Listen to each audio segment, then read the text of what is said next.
Good evening and welcome. I'm Vincent Makori. This is Africa 54. The 25th African Union Summit is wrapping up Monday in Johannesburg, South Africa. Africa's top leaders are focusing on the empowerment of women, regional security and the continent's long-term development. But there was another issue that threatened to overshadow the event. A South African judge barred Sudan's indicted President Omar al-Bashir from leaving the country to try and enforce an ICC arrest warrant of war crimes and crimes against humanity over atrocities committed in the Darfur conflict.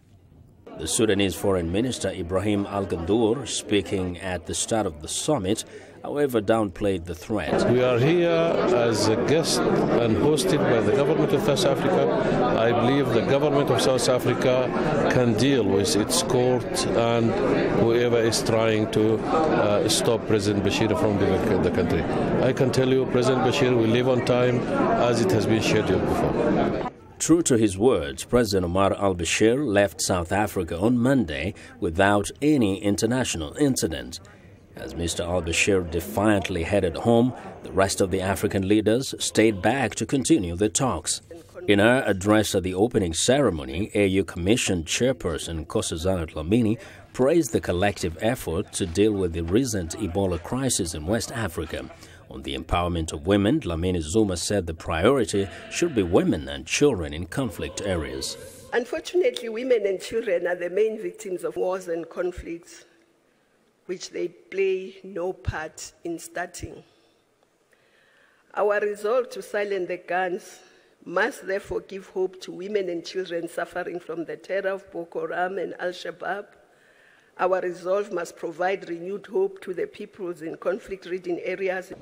She also called upon African countries to learn from the outbreak of xenophobic violence in South Africa and the tragedy of thousands of illegal African migrants dying at sea en route to Europe so as to accelerate the process of solving issues of migration and integration.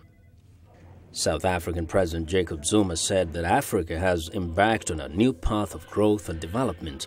He urged African countries to strengthen cooperation to address conflicts within the continent and take decisive action to tackle new challenges such as terrorism.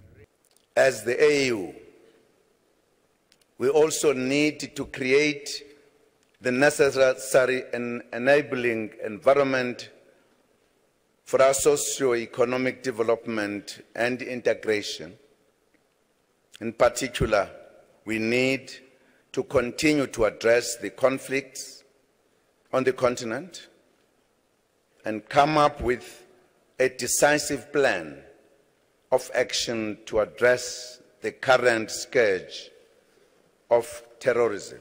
The two-day summit is expected to discuss a wide range of issues, including the AU Commission's Agenda 2063, the political crisis in Burundi, proposals for the Continental Free Trade Area, and mechanisms to find new sources of funding for the AU operations.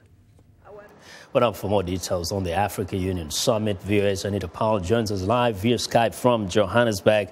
Anita, if we may go back first to the issue of Omar al-Bashir, there was a lot of excitement. Did anybody really expect Mr. Bashir to be arrested in South Africa?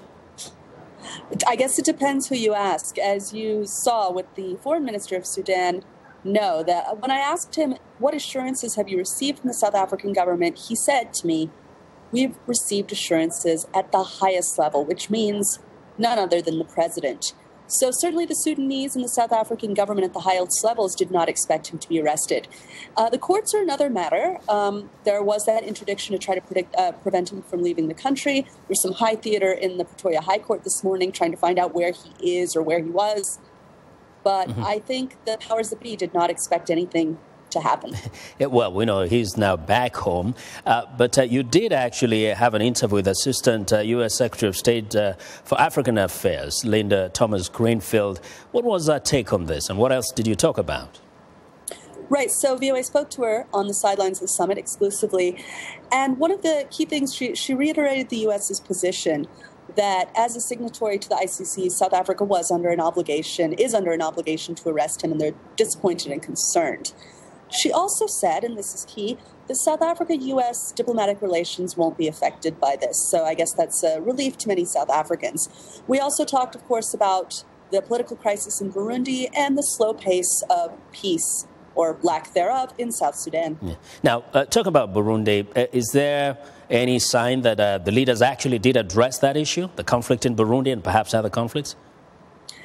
If they have, other than in the open session speeches, whatever they've decided or discussed has been very much behind closed doors. I spoke to the special envoy, the former special envoy for Burundi, who's the former chairman of the AU Peace and Security Council, and he said, we're just not ready to say anything yet about this. What is really important is that the president of Burundi is not here right now. Mm-hmm. Neither is the president of neighboring Rwanda, neither is the president of Congo, and I'm not sure how you can have a serious discussion about that region without those three key players. That's a little confusing. And I know Madam Nkosazana Dlamini Zuma did actually kind of make reference to the migrants who are trying to get to Europe. Has this issue been addressed, given that we have up to 500,000 people in Libya trying to cross over to Europe?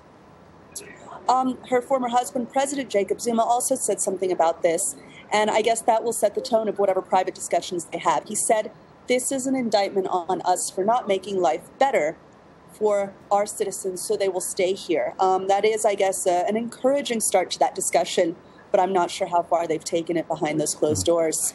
In a few seconds, Anita, what would you say stood out as different in this summit as compared, say, to the past conferences that you have actually covered, the summits? Actually, Vincent, I can't believe you're asking me that. Weren't we all dazzled by the beauty and the appeal of movie star Angelina Jolie, who appeared out of nowhere to appeal for an end to sexual violence? That brought some star power to the summit that we've never seen before. Mm-hmm. Well, Anita, thank you very much for your excellent reporting from Johannesburg, South Africa. Well, that's viewers Anita Powell reporting.